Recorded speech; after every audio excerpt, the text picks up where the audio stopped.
అయితే ఇవాళ మన ముదల్ నియోజకవర్గంలోని ముదల్ కేంద్రంలో మన గౌడన్న సంఘం వారి ఆధ్వర్యంలో ఎల్లమ్మ తల్లి యొక్క వార్షికోత్సవ దినాన్ని ఇక్కడ అంగరంగ వైభవంగా జరుపుకోవడం జరిగిందన్నమాట.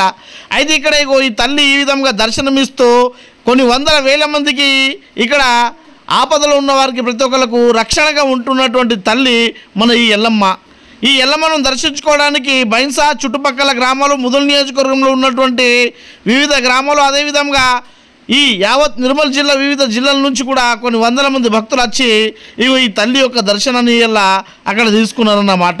ఇక ఈ కార్యక్రమంలో భాగంగానే ముందుగా అక్కడ ఆడపడుచులు అందరూ పొద్దున్న లేవంగానే అక్కడ గత 4-5 రోజుల నుంచి వాళ్ళ ఇంటి ముందర ఉన్నటువంటి వాకలిలో ప్రతి నిత్యము పూజలు చేస్తూ ఈరోజు అక్కడ వార్షికోత్సవంలో భాగంగా ప్రతి ఇంటి నుంచి అక్కడ ఈ విధంగా బోనాలను తీసుకొని అదేవిధంగా అమ్మలను తీసుకొని ఈ విధంగా అక్కడ అమ్మవారి దగ్గర వచ్చిందన్నమాట. అమ్మవారి దగ్గర వచ్చి అక్కడ పూజ కార్యక్రమాలు నిర్వహించి ఇక అంతేకాకుండా అక్కడ వడి బియ్యము అదేవిధంగా పట్టు వస్త్రాలను కూడా అక్కడ అమ్మవారికి సమర్పించడం జరిగిందన్నమాట. ఇక ఈ కార్యక్రమంలో భాగంగానే ప్రతి సంవత్సరం అక్కడ అంగరంగ వైభవంగా మన గౌడ మిత్రులందరూ కలిసి ఈ సంఘం వారి ఆధ్వర్యంలో అక్కడ ఈ పండుగను జరిపిస్తారు.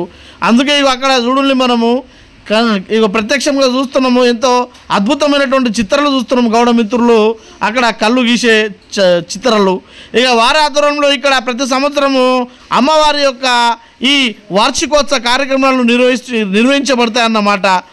అయితే గ్రామంలో ఉన్నటువంటి ఆడపడుచులు పెద్ద మనుషులు అదేవిధంగా చుట్టుపక్కల గ్రామంలో ఉన్నటువంటి ప్రతి ఒక్క ఆడపడుచు అదేవిధంగా అక్కడ స్థానికంగా ఉన్నటువంటి అందరూ వచ్చి ఈ విధంగా అమ్మవారిని అక్కడ దర్శించుకుంటారన్నమాట. ఇక్కడ అమ్మవారిని చూస్తుంటే సాక్షాత్తు అక్కడ అమ్మవారు కొలువై ఉన్నట్టు అక్కడ ఈ అమ్మవారి యొక్క విగ్రహం కనిపిస్తున్నది. అక్కడ మనము అంతేకాకుండా పక్కకి మన ఎల్లమ్మ అదేవిధంగా మన పరశురాముడు వివిధ దేవులు కూడా అక్కడ మనకు కనువిందులుగా అక్కడ కనిపిస్తున్నారు. ఇక అమ్మవారి ముందరనే అక్కడ పోతలింగు అదేవిధంగా పోతరాజు అదేవిధంగా అక్కడ వివిధ చిత్రాలు కూడా మనకు కనిపిస్తాయి. ఇక అంతేకాకుండా ఈరోజు అమ్మవారికి అక్కడ మొక్కుకున్నటువంటి ఏదైతే మేకలు ఉంటాయో దాదాపు అక్కడ ఉన్నటువంటి కొన్ని వందల వేల మందికి సరిపోయే విధంగా భోజనం అక్కడ ఈ మటన్ రూపంలో చేయడం జరిగిందన్నమాట. మనం ప్రతి దగ్గర ఇక బండర అన్నంగానే మనము పప్పు అన్నమని అనుకుంటాం. ఇక్కడ మాత్రము అమ్మవారికి ఇచ్చినటువంటి ఈ మేకల రూపంలో ఉన్న మటన్ను మాత్రం ఇక్కడ ప్రతి ఒక్కరికి కడుపు నిండా కొన్ని వందల మంది వేల మంది వచ్చినా కూడా ఎవరికి కూడా అక్కడ నిరాశపరచకుండా ప్రతి ఒక్కరికి కడుపు నిండా మటన్ పెట్టి అన్నం పెట్టిందన్నమాట. ఇదే బండర రూపంలో.